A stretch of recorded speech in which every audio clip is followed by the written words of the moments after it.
Hi, it's Gina with WTI.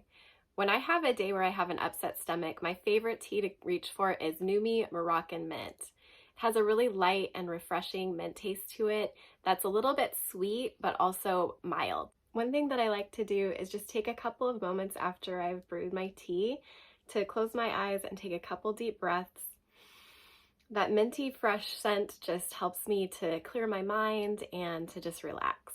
Another thing that I really like about the Numi brand is that they're organic and they use sustainable growing practices and they're fair trade. So when I enjoy my cup of tea, I can feel good knowing that I'm buying something from a company that's really working to make things better. So if you're looking for something that you can enjoy that will calm an upset stomach and is relaxing to both your mind and your body, then I recommend Numi Moroccan Mint, but that's just my point of view.